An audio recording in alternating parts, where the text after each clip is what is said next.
The second thing on the agenda, on this challenge, the specific challenges that we face, would be maternal mortality. So that is something that we here in the West don't appreciate. I mean, childbirth here is a glorious event. But in a place like Niger, 1 in 7 women can expect to die in childbirth sometime during their lifetime. That's how risky it is. It's dangerous to have a kid because there's no maternal health care. And it's not as though it is rocket science, but what's happening is that there's no political will. And these poor women have 3 strikes against them. They are poor, they are rural, and they are female. And for every woman who does survive childbirth, there are about 20 of them who end up with devastating injuries because of the childbirthing process. And one of those injuries is extremely devastating. It's called fistula. It's obstetric fistula. How many of you have heard of obstetric fistula? Good. A lot of you have heard of it. It's really quite debilitating. I mean, it ruptures. You get a rupture in the bladder, and so you end up not being able to control your waist. You kind of smell. So let me tell you a little bit about one of the women who has gone through this. Okay, Mahabuba.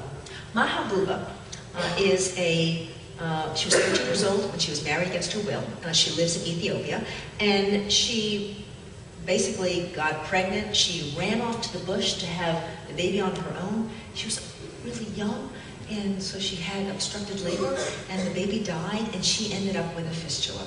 So here she is in a rural part of Ethiopia, and she smells, she can't control her wastes. The villagers thought she was cursed, so they didn't know what to do with her.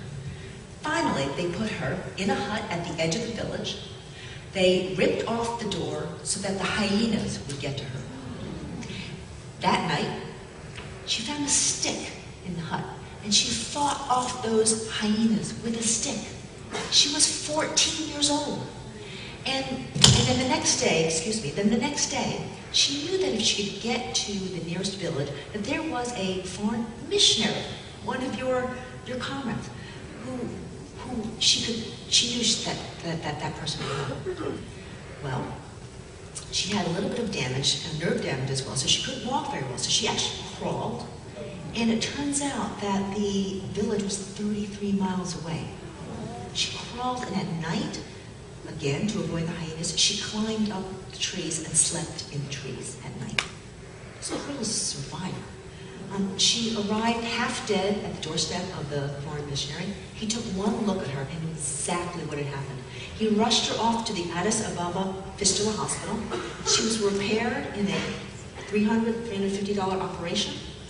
And clearly they saw that this girl was a survivor, but they also saw that she was very clever.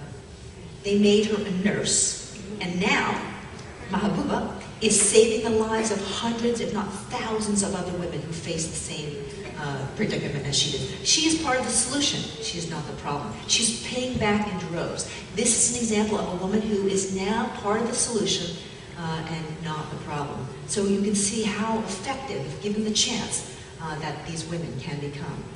They aren't sort of the hopeless basket cases. Look at her. She's now helping out so many women. And this, her colleague, this is Mamitu. Mamitu, I don't know if you can see, if you notice that she's actually doing a surgery. So Mamitu had the same kind of situation as Mahabuba. She had a fistula and she ended up at this hospital.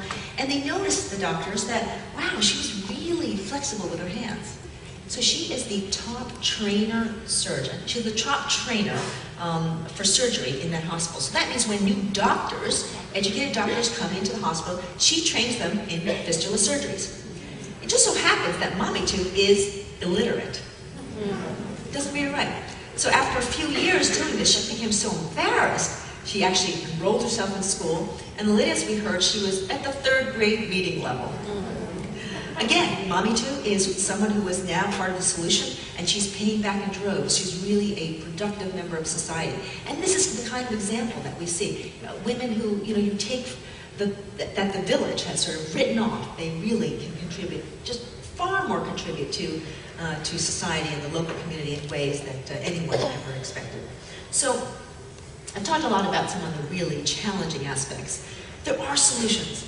You know, some of these are highlighted through Madhu and Mahabuba's stories, but there really are some very good solutions. But there are several things. I mean, microfinance you've heard about, and education. These are two really important ways to help out.